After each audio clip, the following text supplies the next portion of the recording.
Et oui, bonjour, la communauté de coups critiques. C'est encore moi, Pépé, qui vient vous présenter en fait cette semaine un nouveau jeu qui va sortir en campagne de sous-financement. Ce n'est pas un montée de niveau ni rien de ça. C'est une entrevue en fait que j'ai avec Monsieur Jonathan Sévigny, le directeur artistique et concepteur du projet Arcanon Chronicles pour, dans le fond, les Wendigo Workshop.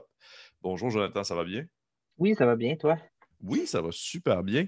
Fait que, déjà, je voulais te dire merci, merci d'avoir accepté l'invitation. J'avais pris contact avec, je ne pourrais pas comme mal prononcer son prénom, je pense que c'est Maïté, c'est bien ça? Oui, exactement. Oui, j'ai pris contact avec Maïté lorsqu'elle avait postulé votre présence au Festival Draconis et je ne connaissais pas du tout, dans le fond, le projet de le Arcanon Chronicles. Et j'ai fait genre, mais qu'est-ce que c'est? Puis là, les artworks m'ont vraiment parlé. Puis là, tout ça, puis j'étais comme, ouais, ça a l'air gros. Puis là, j'étais allé cliquer, puis j'ai vu comme tout le projet en soi. Puis j'ai fait, OK, ouais, cool, faut présenter ça. Je veux pas, c'est des gens d'ici, c'est des gens du coin. Fait que je trouve ça important. Fait que merci beaucoup d'avoir répondu à l'appel. Je trouve ça très cool que vous acceptiez comme ça de venir présenter votre projet avant que celui-ci soit lancé sur campagne Kickstarter. Donc, avant toute chose, c'est quoi? C'est quoi Arcanon Chronicles? Qu'est-ce que tu peux me dire sur ce projet-là?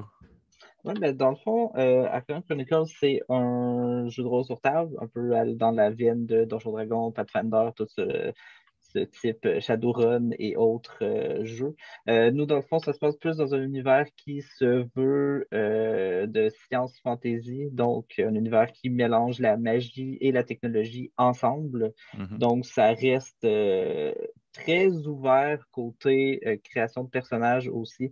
Les personnes qui préfèrent vraiment la magie peuvent vraiment se plonger dans un personnage qui est complètement un utilisateur de magie, tandis que les gens qui sont un peu plus techno, voitures et autres peuvent vraiment aussi aller vers une direction un peu plus techno, fusil, bombe et autres objets de ce genre-là.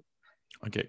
OK. Fait que dans le fond, est-ce qu'il y a comme un univers qui est associé ou vous laissez assez ça, on va dire, libre aux joueurs de la création, justement, du côté fantasy et science-fiction en soi? Dans le fond, nous, on a un univers qui existe au sein du jeu, un peu comme justement tout l'univers de D&D et tout ça. Tu sais, nous, on a notre setting à nous de Archelon, qui est une planète qui existe dans cet univers-là. Euh, mais il y a quand même moyen pour les gens euh, d'étendre cet univers-là assez facilement, justement, puisqu'il y a des technologies possibles pour aller ailleurs aussi, aller sur d'autres planètes ou des stations, des places comme ça. Donc, il y a quand même moyen, même s'il y a un univers qui existe avec ses propres règles, ses propres villes et ses propres villages, tout ça, il y a quand même moyen d'aller si des gens veulent dire, mais moi, j'ai envie de faire une campagne qui se passe sur une station spatiale, ben, il y a moyen d'aller vers ce type de partie-là aussi. OK. OK. Puis, je ne veux pas non plus comme trop en. Nécessairement, je veux pas non plus qu'on dévoile trop ce qui peut être, par exemple, dans l'histoire, si on veut, de les différentes trames narratives qui pourraient arriver dans Mhm. cet univers-là. Mais juste par curiosité, est-ce qu'il y a comme soit une explication ou une logique ou du moins quelque chose qui peut mettre de l'avant le fait de pourquoi est-ce que justement on va dire le fantasy va se mélanger avec la science-fiction? Est-ce qu'il y a comme genre soit associé à des croyances ou tu sais, Oui. oui, vas-y, vas-y, vas-y. Mhm. Oui, non, c'est ça, en fait, il y a une trame, il y a vraiment une explication du pourquoi. Dans le fond, c'est plus un univers qui était fantastique, qui a toujours eu de la magie qui existait. Mais dans le fond, nous, ce qu'on a fait, c'est qu'on a fait évoluer cet univers-là euh, comme si un peu nous, dans le vrai monde, on avait de la magie, mais que le temps avance, donc on découvre aussi la science qui se fait exploiter un peu plus, qu'on essaie de découvrir de nouvelles choses. Et dans le fond, nous, ce qu'on a essayé d'apporter pour vraiment donner le pourquoi que la technologie a avancé vraiment rapidement, c'est que cet univers-là avait d'autres personnes qui étaient là avant. Et les restes de cette civilisation-là ont été découverts éventuellement. Ce qui a fait que les habitants de cette planète-là ont découvert des anciennes technologies qui ont été capables de modifier et d'adapter à leur mode de vie à eux. Donc, la magie reste quand même présente, mais la technologie a aussi son importance dans cet univers-là. OK. OK. Et je voyais dans le fait sur votre site Internet que le jeu en soi utilisait un système de D20. Là, je vois plus comme côté technique un peu, Mhm. côté système. Est-ce que c'est, on dit système D20, est-ce qu'on se rapproche de, tu sais, de exemple, que ce qu'on connaît avec Donjon Dragon, par exemple, ou justement Pathfinder?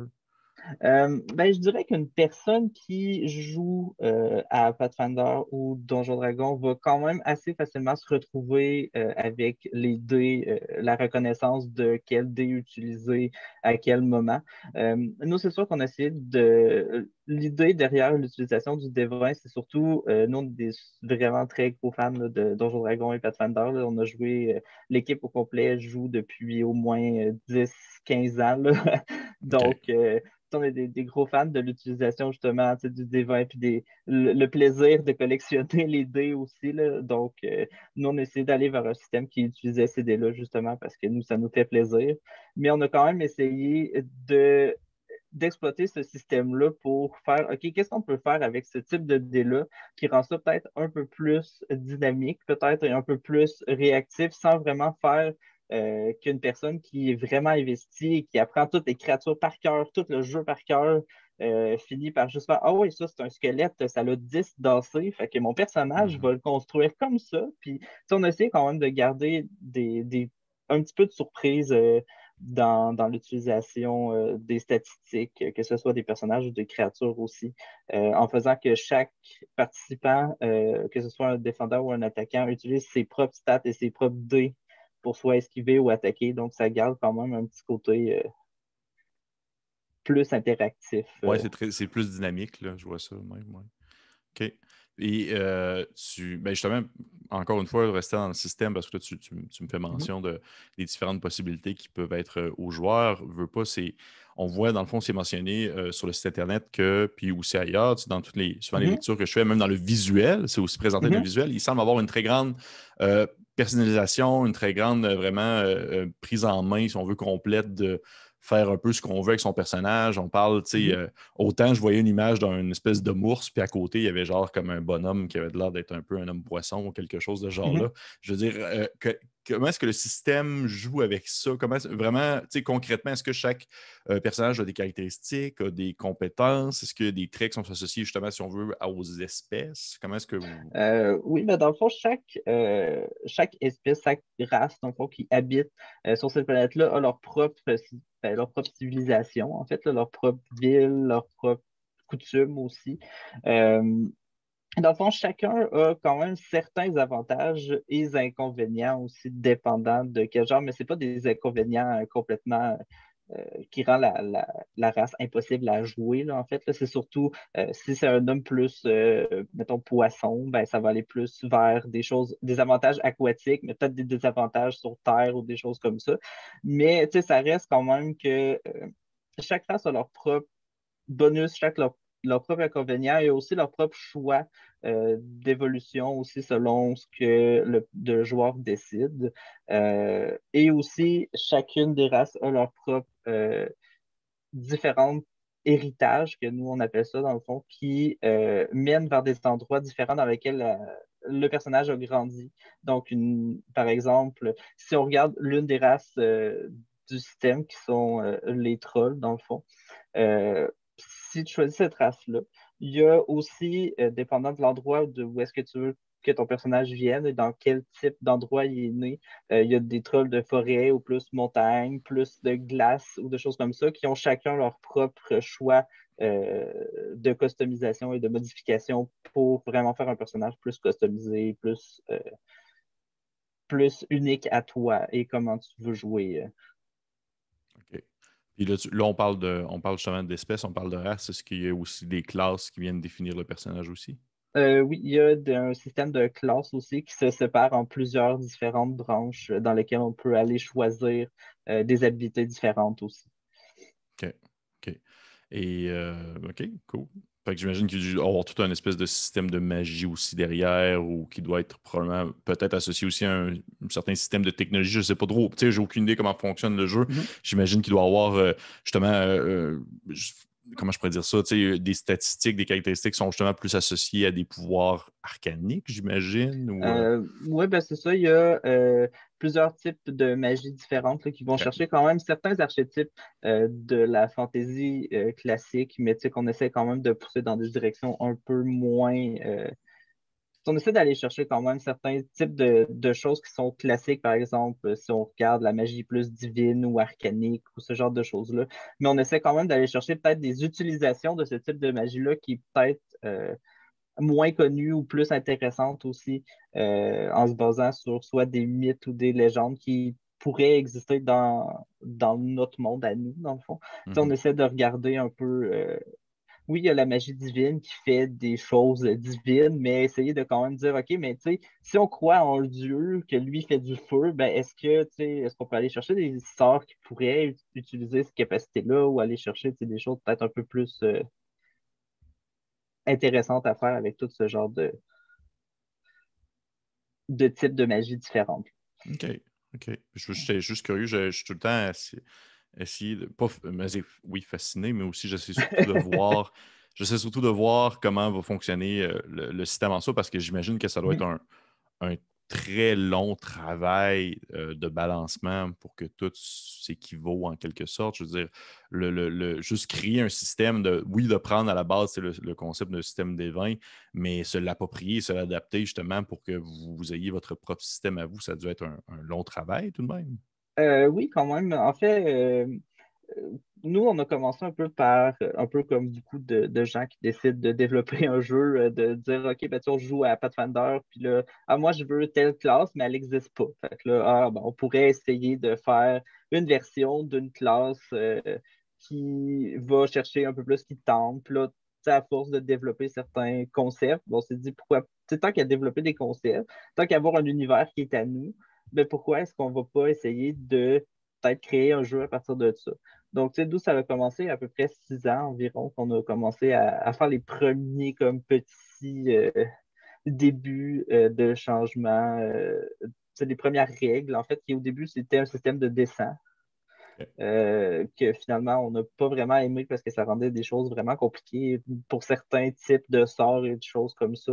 C'était comme une espèce de mix de dessin avec un peu de devin et de d'autres trucs, là. Puis en tout cas, c'était des trucs qu'on essayait, tu sais, c'était vraiment juste des tests comme ça, que des fois on disait, ah, qu'est-ce que ça donnerait si on ferait tel type de mécanique ou ah, si on rajoute tel truc ou si on essaie vraiment d'essayer plusieurs types de gameplay. Finalement, après quelques temps d'expérimentation, on a resté vraiment avec l'espèce de système plus réactif, d'esquive avec les dés, les espèces de euh, j'ai pas le mot français, là, mais de contest, d'esquive et d'attaque, tout ça pour vraiment Comme des espèces de dés de duel en quelque sorte. Là, ouais, un peu, OK. qu'on trouvait qu'il laissait quand même place à une variété de choses qui étaient possibles de faire, mais qu'il laissait quand même aussi la chance aux gens qui décidaient de se faire juste un personnage que eux voulaient peut-être plus aller vers une direction crafting ou ce genre de choses-là. Ben, tu sais, s'il y a un combat, ben, qu'au moins il y ait un moyen de faire quelque chose quand même aussi. Tu sais, même si tu n'as pas beaucoup de bonus ou que tu n'es pas très optimisé dans le combat, ben, vu que les deux opposants lancent un dé, ben, c'est même si la personne est meilleure que toi en quelque sorte, s'il roule bas, ben, il roule bas. Tu sais, ça reste quand même. Oui, Ça laisse quand même. ça laisse une certaine chance tout de même à la personne de se défendre en quelque sorte. Là. Oui, et de se démarquer aussi. Là. Oui. S'il fait quelque chose de cool, ben, ça reste quand même. OK. Puis ça a une chance que ça fonctionne au lieu d'aller vers bon, ben, mon personnage a 10% de chance que ça fonctionne. Fait que je vais lancer un dé, puis Ouais, advienne c'est que ça. pourra. Tu sais. Advienne que pourra, c'est ça. C'est des valeurs fixes là, que tu sais, au final, tu sais toujours si tu le réussis ou tu le réussis pas, alors que dans un contexte justement de duel contre quelqu'un d'autre, ben, il veut pas. On va dire il y a le thrill aussi, le hasard, mais aussi justement les différents éléments qui vont faire en sorte que la personne peut réussir ou non à esquiver l'attaque selon aussi ce que son adversaire a sur le résultat de son dé. Là. Non, ça reste très.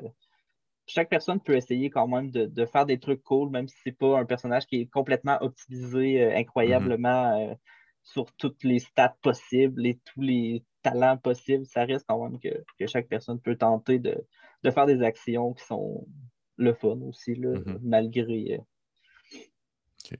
Vous dites que vous veux pas là, je dis vous, mais je ne parle pas nécessairement de toi, mais de Ah, l'équipe. Je ne mais suis pas en train de te vous non, non, voyer. non, non, j'avais Vous avez compris. compris. Ouais. Oui. Veux pas dans vos inspirations à la base, il y avait justement, tu parlais de Pathfinder, Donjon Dragon Mhm, et des choses comme ça. Est-ce mhm. que le système de jeu et aussi le jeu, on va dire en général, se jouerait justement plus dans un contexte stratégique avec des quadrillés ou tout ça, ou ça va plus encourager le theater of the mind, le théâtre de l'esprit? Je dirais que nous, comment on a construit, je dirais, l'option combat du jeu, là, nous, on l'a construit autour d'une grille vraiment. Mais on a quand même essayé de voir qu'est-ce que ça donnerait avec le côté plus Theater of the Mind, justement. Et ça fonctionne assez bien quand même, malgré le fait que tu sais, on a certains sorts qui disent ah, ben, ça prend tant de cases pour telle habilité ou des choses comme ça. On reste quand même qu'on a fait des tests pour voir justement les gens qui préfèrent vraiment aller plus vers le Theater of the Mind, si ça fonctionnait ou pas. Et ça fonctionne quand même assez bien, là. Donc, je dirais qu'à la base, oui, le jeu est peut-être plus, je dirais pas simple, là, mais tu sais, le jeu est peut-être créé pour fonctionner sur un quadrillé. Mais il y a facilement moyen là, d'aller vers le Theater of the Mind, là. OK. Puis côté, je dirais côté accessibilité, ça ressemble à quoi dans un contexte où est-ce que, par exemple, je prendrais Pathfinder. Je Mhm, trouve que pour quelqu'un qui n'est pas vraiment familier, par exemple, au jeu de rôle, il y a mhm, une bonne marge d'apprentissage pour te mhm, sentir à l'aise à la base. Je veux demander justement, dans votre c'est vraiment dans le contexte de votre jeu Archelon, est-ce qu'il mhm. y a comme justement un même niveau de difficulté si on veut d'apprentissage ou c'est assez clé en main? Parce que je vois que par exemple, il y a un Quick Start qui est disponible sur Mhm, DriveThru RPG, quelqu'un pourrait le télécharger facilement puis mhm. mener ça sans problème, là. Oui, ben dans le fond, c'est sûr que comme pas mal tous les systèmes de jeux de rôle, il faut au moins peut-être qu'il y ait une personne qui a lu Ouais, tu sais, une base des règles là, pour tu sais, vraiment comprendre. Là, tu sais, un peu comme ça reste quand même une base là, de lire vaguement les règles. Là. mhm. Mais on a quand même essayé de jouer avec des jeunes, beaucoup, des gens qui avaient oui et non de l'expérience en jeu de rôle. Je pense que la personne la plus jeune qu'on a joué avec, elle avait 11 ans. Et ça y a pris peut-être genre 15 minutes, puis ça jouait super OK, facilement, là. quand même. Puis tu sais, nous, on travaille dans le fond, ben, pas on travaille, mais tu sais, on est en collaboration avec le Gris Québec, dans le fond, pour offrir des parties du jeu avec eux, vu que c'est comme eux qui nous ont approchés un peu, vu qu'on avait un développeur qui travaillait comme travailleur social là-bas. OK. Donc, nous, ils ont fait, ah, ben, tu sais, tu fais un jeu, nous, on veut un jeu de rôle ici parce que ça aide les jeunes, tout ça. Euh, est-ce que vous voulez que votre jeu vienne être démontré ici? Donc, il y a des jeunes entre 15 et 18 ans là, qui jouent quand même assez régulièrement là, et ils n'ont pas l'air du tout là, d'avoir de problèmes majeurs là, à comprendre les règles. Donc, on a quand même, je pense, créé un système qui est assez facile à prendre en main.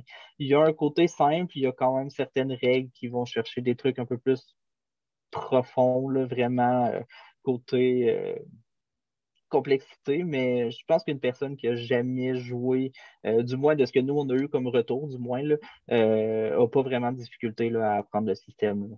OK. Ben, c'est cool, tant mieux, tant mieux. Je suis content. Je trouve qu'on est de plus en plus, à mesure que le jeu de rôle on va dire, se décentralise et est de plus en plus accessible Mhm, à une plus grande portée des gens en général, plus j'ai l'impression qu'on a l'avantage d'avoir des jeux qui sont justement plus faciles d'accès pour mhm, essayer de se lancer dans la passion, là. Mais tu sais, outre le système, outre l'univers et tout ça, mhm, tu m'as parlé un peu justement des débuts de jeu. Là. Tu m'as mentionné qu'il y a une de vos concepteuses qui est travailleuse sociale également mhm, chez Gris Québec.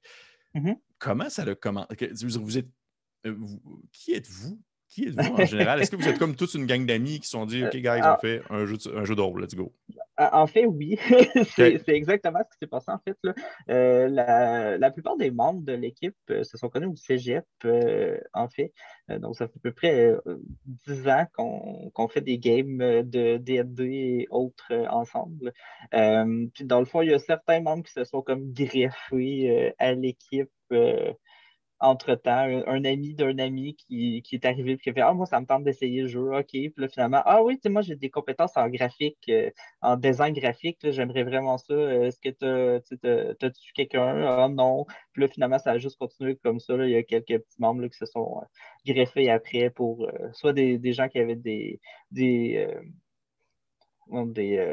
diplômes en design graphique ou en travail social ou en histoire ou ce genre de choses-là. Puis après, on est allé voir un peu. Mais majoritairement, on est vraiment juste des amis qui ont décidé de dire ben, tant qu'à avoir un projet, on essaie-tu de voir qu'est-ce qu'on peut faire avec ce projet-là, voir si du monde serait intéressé. Puis là, finalement, ben, il y a du monde qui est intéressé. Puis là, ça a comme juste parti de là. Puis après, ça a déboulé jusqu'à aujourd'hui.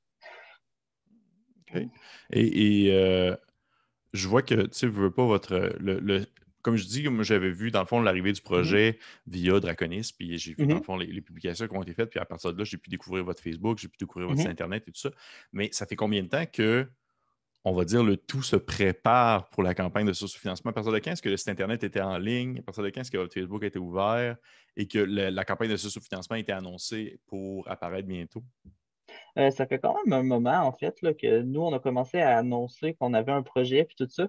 C'est sûr que vu qu'on a une équipe qui est extrêmement diverse côté, que ce soit genre ou origine, ça fait que dans beaucoup de groupes de jeux de rôle, c'était assez difficile de promouvoir le projet, vu que les gens avaient des réactions un peu moins intéressante, OK. vu que les personnes qui faisaient la publicité, c'était surtout des personnes de sexe féminin. Donc, nous, des fois, ça causait des petites embrouilles avec ça. Mais, T'as vu mes yeux rouler jusqu'en arrière de ma tête, ouais. mais honnêtement, surtout récemment, en fait, là, ça va bien. Là. Nous, ça fait quelques mois et plus là, qu'on a commencé vraiment à plus se lancer temps plein, je dirais, là, dans comme, créer la page Kickstarter, commencer à vraiment comme partir ça, puis faire vraiment des annonces, tout ça. Euh, c'est sûr que nous, on voulait attendre d'avoir un projet qui était comme au moins une démo qui était semi-présentable, et qui n'était pas juste comme du texte sur fond blanc. Mhm. C'est sûr que nous, tant qu'à faire un projet qui vient du Québec, puis que on veut essayer de présenter, puis de dire, au Québec, on fait des choses qui sont belles, qui sont cool, puis qui sont, on voulait vraiment essayer de dire, ben, regardez, nous, on a une démo. C'est pas une démo qui est parfaite, mais c'est une démo dans laquelle, quand même, on a mis du temps, puis qu'on a dit, regardez, ça, c'est à quoi ça va ressembler. Euh, donc, c'est pas juste un fond blanc. Nous, on a vraiment essayé d'aller vers le côté graphique aussi, là, de vraiment comme se dire, ça, c'est une option de à quoi le produit final va ressembler. Donc, les gens qui apprécient tout ce qui est visuel ou ce genre de choses-là, ben, peuvent quand même voir dans quelle direction le projet s'en va aussi, côté direction plus artistique, ou les dessins, toutes les illustrations, ce genre de choses-là. Vu que veut pas, vu que c'est un jeu de table, c'est un jeu de rôle, ça reste que les personnages, ben, quand tu crées ton personnage, tu te bases quand même sur ce que tu vois dans le livre. Ouais. Si les illustrations, tu les aimes pas, ben, étrangement, ça va probablement moins te tenter d'y jouer que si, au contraire, les illustrations, tu fais: Ah ouais, moi, je trouve ça vraiment, vraiment cool et ça m'inspire plein de personnages. Mhm. Mhm. Ben, je vois que justement, ça en venait à mes, on va dire en quelque sorte, à ma prochaine question, parce que veux pas, tu sais, en février, j'ai suivi énormément le ZineQuest, qui est comme une Mhm. espèce de campagne participative aux Oui. États-Unis, très populaire pour le Mhm. lancement de projets fait maison. Et veux pas, il y a une partie du financement souvent qui est, on va dire, gagnée au courant de la campagne participative, qui est justement Mhm. allouée, si on veut, au design visuel, au design graphique et tout Mhm. ça. Et vous, votre campagne n'était pas encore lancée, que là, j'ai vu qu'il y avait genre déjà plein de dessins, c'est tout en couleur, c'est tout, il y a des personnages différents à chaque fois, c'est très professionnel, Mhm. justement, puis je trouve ça vraiment cool, mais ça m'a vraiment comme surpris, puis j'ai fait, mon Dieu, mais tu sais, je veux dire, ça, est-ce que c'est toutes des personnes au sein de votre équipe qui avaient, dans le fond, ces talents-là en dessin, ces talents-là en design graphique pour pouvoir justement créer un, un univers qui n'était pas encore sorti, mais qui avait déjà un peu sa touche visuelle définie, en quelque sorte? Dans le fond, moi, personnellement, j'ai des compétences là, en design graphique. Là. Donc, la plupart des graphismes du livre, c'est moi qui les fais moi-même. Dans le fond, tout ce qui est menu, fond des pages, ce genre de choses-là. Dans le fond, il y a un autre membre de notre équipe qui, c'est plus l'édition, le côté vraiment comme in-design là, du chose, là, faire le livre et placer les paragraphes, placer les images, toutes ces choses-là. Puis nous, dans le fond, on a un artiste, ben là, pour l'instant, le temps que notre autre artiste se libère de ses autres travaux de design. Mais dans le fond, on a un artiste qu'on a trouvé, qui est un artiste qui était absolument pas connu. Dans le fond, là, moi, je l'ai découvert complètement au hasard dans un magazine d'art sur Internet que je suivais, vu que j'avais pris des cours. Dans le fond, j'ai pris des cours avec un artiste de Blizzard, là, de dessin, puis tout ça. Puis je suivais ça. Puis je le vois là, je dis, hey, j'aime vraiment ses dessins. Je vais le contacter, juste pour le fun, tu sais, peut-être, on sait jamais. Puis finalement, il nous est revenu, puis c'est comme notre artiste principal là, depuis les débuts. Dans le fond, là, c'est un Italien, là, il est super. Pour vrai, je pense que c'est une des personnes avec qui j'ai eu le plus de fun à travailler. Côté artistique et ce genre de choses-là, pour vrai, c'est genre Gucci. Ben oui, mais Pour vrai, absolument. Puis, là, puis je suis absolument d'accord. Je veux dire, vous avez toutes les cartes dans votre poche pour ça. Là. C'est vraiment parfait dans le sens que ça a tout de suite accroché l'œil, puis ça a tout de suite donné le goût justement d'aller voir un peu qu'est-ce qu'il en retournait concernant cet univers-là qui, dès au premier regard, laisse juste transparaître cette espèce d'effet science fantasy-là assez unique en soi. Fait que non, pour le chapeau à ce côté-là, moi je trouve ça vraiment très cool. Puis concernant justement la campagne de ce surfinancement mhm. qui approche, rappelle-moi la date juste pour être sûr. C'est le 6 avril. Là. 6 avril, les personnes qui écoutent ça Ouais. présentement, prenez ça en note ou du moins allez voir sur le Kickstarter pour essayer de découvrir, pour essayer plutôt Notify sur Kickstarter pour que vous soyez en alerte quand celui-ci va être lancé. Qu'est-ce que vous allez proposer dans la campagne de surfinancement? Dans le fond, je l'ai avec moi présentement parce que tantôt, il avait fallu que j'aille vérifier quelques petites affaires. Fait que je peux même te le dire dans 3 secondes. Il n'y a pas de problème. Euh, mais ça, dans le fond, nous, justement, avec le projet, euh, tu sais, c'est sûr que tu sais, une bien sûr, récompenses c'est avoir le livre, en fait. Là. Oui. C'est quand même quelque chose d'assez de base là, à avoir. Mais dans le fond, nous, c'est sûr que vu qu'on vient de Québec, notre but, c'est d'essayer au moins d'offrir une version en français et une version en anglais qui vont sortir plus ou moins en même temps. Donc, les gens qui vont backer le Kickstarter vont pouvoir choisir à la fin de la campagne s'ils préfèrent recevoir un livre français ou un livre anglais. Mhm. Ce qui reste quand même que je sais qu'il y a beaucoup de gens de ici, du moins au Festival Draconis, là, qui nous avaient posé la question si le jeu allait être en français ou en anglais. Donc, je le mentionne maintenant. Oui, le jeu sera en français et en anglais. Euh, Tu sais, c'est sûr que nous, côté récompense autre que le livre en tant que tel, vu qu'on est quand même assez fiers de la facture visuelle du livre, nous, on veut offrir un livre artbook OK. avec toutes les créations des designs, des personnages, des illustrations, comment ils en sont venus à ressembler à ce qu'ils ressemblent dans le livre, dans le fond, fait que tous les sketchs, tout ce genre de choses-là. On veut faire un livre complet avec juste ça dedans. Donc, les gens qui aiment vraiment beaucoup l'art, les dessins et tout ça peuvent aller chercher une récompense pour avoir vraiment un gros artbook avec toutes les illustrations dedans. Avec aussi tous les concepts et ce genre de choses-là. Sinon, c'est sûr que dans les récompenses un peu plus cool et expéditif, mais quand même que ça va dans le cool, une opportunité de design un personnage aussi. Mhm. Un personnage qui va être un art officiel du jeu, dans le fond. OK.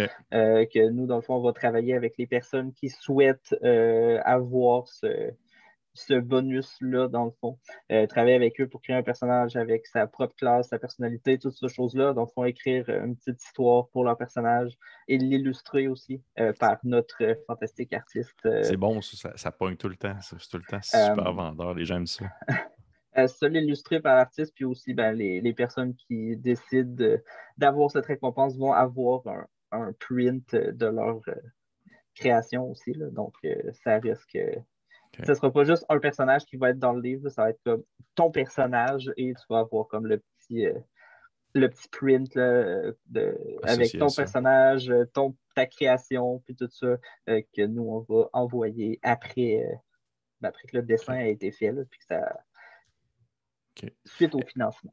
Est-ce que vous avez en tête des stretch goals, comme on appelle? Oui, on en a de prévus un petit peu pour l'instant. Il y en a d'autres de prévus, là, mais je dirais que les majeurs, en fait, que nous, on a mis euh, pour le départ, pour le départ de la campagne, dans le fond, c'est qu'on veut essayer de faire un GM screen, donc un écran de maître de Oui. jeu, là, avec vraiment toutes les règles importantes, rapides, à portée de main pour les gens qui souhaitent la voir, que ce soit digital ou physique aussi. Je sais qu'il y a certaines personnes, des fois, qui ont moins d'argent, là, aiment ça les imprimer et les garder avec eux. Fait qu'on va offrir quand même l'option pour ceux qui souhaitent seulement l'imprimer, mais on a une version physique aussi qu'on veut essayer de faire. Sinon, ben, une petite aventure de départ aussi pour les gens qui souhaitent se lancer dans le jeu, mais qui ne savent pas exactement quoi faire comme campagne. Dans le fond, nous, on va essayer de faire une aventure de départ, probablement pour des personnages de niveau 1 à 3, peut-être, pour avoir comme vraiment les mécaniques de base expliquées vraiment comme sur papier, avec des tutoriels et comment créer des personnages, comment créer comment faire les combats, comment faire les Hmm. indicateurs plus sociaux, tout ça, essayer de vraiment comme, expliquer toutes les règles facilement euh, dans cette aventure-là. Donc, une personne qui veut commencer à jouer va pouvoir juste se lancer dans cette aventure-là avec soit des personnages préfaits ou soit leur propre personnage qu'ils ont créé OK. avant cette partie-là. Puis, ben, évidemment, plus de dessins, vu qu'on aime les dessins et Ouais, vous qu'on aime ça mettez. quand c'est beau. Donc, plus, euh, plus d'art visuel, toutes ces choses-là. Puis là, dépendant de combien on fait pendant la campagne, ben là, on a d'autres petits stretch goals après, que ce soit d'autres campagnes peut-être un peu plus développées. Mhm. Ou aller chercher aussi peut-être des contenus bonus, contenus additionnels, soit de classe ou de race additionnelle aussi, là, dépendant OK. OK. de ce Pr- qu'il y a comme. Présentement, les personnes qui voudraient, par exemple, essayer le jeu, j'imagine que le Quick Start sur Drive-Thru RPG est jouable au complet. Est-ce qu'il y a une aventure à l'intérieur ou. Il n'y a pas d'aventure à l'intérieur. On est en train OK. de créer une espèce de folio de petites aventures rapides à faire. C'est sûr que pour l'instant, nous, on n'a pas vraiment d'aventure qui est terminée. On est en train de la finaliser, mais pas encore prête Mhm. pour ça. Mais dans le livre en tant que tel, il y a quand même facilement moyen dans les derniers chapitres là, de créer ses propres monstres rapidement, avoir des petites idées de début de campagne là, qui peuvent commencer facilement, ce genre de choses-là. On a vraiment essayé de faire que tu sois un joueur ou un maître de jeu, ben, il y a un livre. OK. Dans le fond, il n'y a pas, Euh, c'est ça, il y a pas de guide de maître, guide de joueur et Non, bestiaire. non, Là, c'est ça. Tu sais, c'est sûr que peut-être, oui, qu'on veut faire un bestiaire, qui est quelque chose qu'on a quand même de la demande pour avoir vraiment les créatures spécifiques à cet univers-là et à quoi ça ressemble, tout ça, les stats et tout ça. Donc, c'est sûr que le bestiaire, c'est une chose qu'on veut faire. Euh, mais tu sais, côté vraiment joueur et maître de jeu, tu sais, le guide du maître de jeu, tu sais, est comme Mhm. inclus dans le livre de base et il n'y aura pas de guide du maître de jeu. On va essayer vraiment de mettre ça tout ensemble pour justement faire comme une place, il y a tout. Ouais, puis Et vous avez juste besoin de ça pour jouer, pas besoin d'aller non, c'est chercher. ça. Puis tu sais, les gens qui décident, ah ben moi, le bestiaire, tu sais, je sais qu'il existe, mais je le veux pas vraiment. Ça reste que dans le livre de base, il y a une section complète sur la création de monstres OK. qui se fait assez intuitivement et facilement, du moins de ceux qui ont testé la façon de créer les monstres. Là, ça se fait assez facilement. Donc, les maîtres de jeu qui veulent créer leurs créatures ont quand même accès à ce Ouais. type. Ils ont les outils nécessaires pour. Oui, exactement. OK. Puis là, tu mentionnes justement, tu mentionnes un seul livre pour l'ensemble de tout ce qui est Mhm. nécessaire pour jouer. Le livre de base va faire environ combien de pages? Ben, nous, avec tout ce qui est illustration et façon de positionner les textes et tout ça, là, ce que nous, on a déterminé comme évaluation sommaire, ce serait environ peut-être une 600aine de pages Hé! faciles. 600 pages! Dont la... Pardon. Ça va, Jonathan? Ah oui, je me suis étouffé. OK. Euh, mais c'est ça, dans le fond, le livre de base inclut quand même Tu tout veux ce prendre une qui est... gorgée d'eau? Oui, c'est ce que je vais faire. Ouais, je sais, c'est pareil quand je m'enregistre, puis je me mets à parler vraiment longtemps, je finis toujours par manquer de salive, puis tout fait. Euh, mais ouais, c'est ça, dans le fond, le livre de base contient quand même beaucoup d'illustrations. Donc, tu sais, c'est sûr que ça empiète sur le nombre de pages aussi. Oui, c'est sûr que oui. Dans un contexte où Euh, est-ce que vous, pas, vous avez justement le but d'avoir un beau visuel, une belle présentation, c'est sûr que ça doit prendre beaucoup de place dans un livre, c'est sûr, certain. c'est ça. Puis, tu sais, il y a beaucoup de choses aussi tu sais, pour que ce soit bien espacé, bien aéré et simple à trouver, que c'est des tableaux. Fait que, tu sais, ça aussi, ça prend Mhm. un peu plus de place. Ouais. OK. Bon, très cool. Et dernière petite question, parce que je ne veux pas, je vois le temps filer et ça va bientôt quand même faire presque une cinquantaine de minutes qu'on se parle. Ça passe très vite le temps. Merci beaucoup déjà, Jonathan, d'avoir voulu accepter de me parler d'Archelon. Je trouve ça très cool. Je trouve ça tout le temps le fun de pouvoir justement mettre de l'avant justement des produits québécois. Puis pour l'instant, les gens que j'ai rencontrés, ils m'ont toujours sorti des idées qui étaient vraiment en dehors de la boîte. Ça n'a jamais été tout le temps des projets super classiques, médiéval, fantasy, vraiment de base. Il y avait tout le temps Mhm, des petits twists particuliers. Puis ça, je trouve ça vraiment le fun qu'on soit capable de se démarquer à ce niveau-là ici au Québec. Mais avant de conclure, juste mhm, savoir, Archelon, le mot, le terme, vient de mhm. quoi? Vient de où? Euh, Est-ce que c'est le ben, nom du monde aussi? ouais, ben c'est ça, c'est le nom de. Dans le fond, nous, ce qu'on voulait essayer de faire, c'est, dans le fond, l- comment je pourrais expliquer? Dans le fond, nous, on a des idées pour du contenu additionnel qui pourrait laisser l'opportunité aux joueurs de faire des campagnes, mettons, à la Guardians of the Galaxy, puis se promener dans l'espace et faire des combats de vaisseaux et ce genre de choses-là. Mais nous, on ne voulait pas faire ça dans le livre de base vraiment. Nous, on voulait vraiment se concentrer sur un endroit, une planète, un univers qui laisse place à d'autres opportunités, mais qu'on a quand même un endroit où la plupart des aventures, je dirais que les personnages vivent, se passent. Euh, Nous, c'est sûr qu'on va dans un univers qui est peut-être un peu plus style je dirais, mettons, Shadowrun que Starfinder, par exemple, Oui.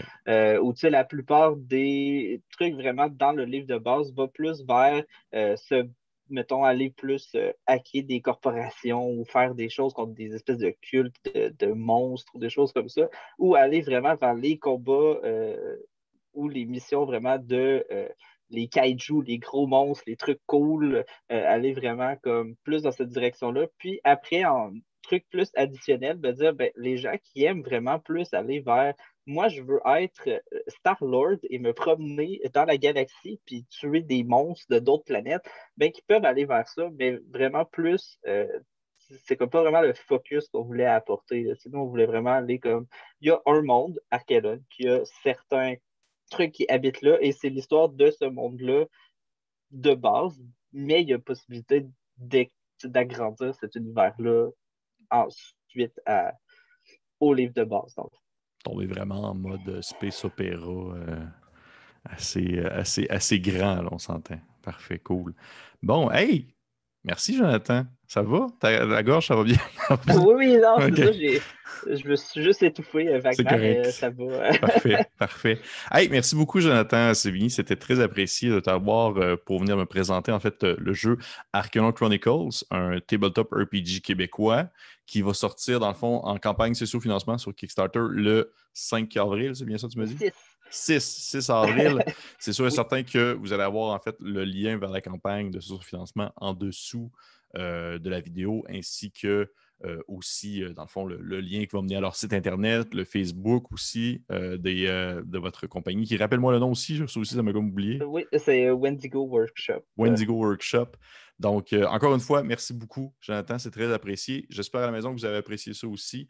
On est toujours heureux de pouvoir rencontrer, dans le fond, des créateurs d'ici qui viennent nous présenter de leurs projets qui s'apprêtent à sortir ou qui est déjà sorti. Je vous encourage bien sûr à liker la page Facebook, à vous inscrire, à vous abonner sur notre page YouTube. Et d'ici là, on se dit à une prochaine fois. Bye!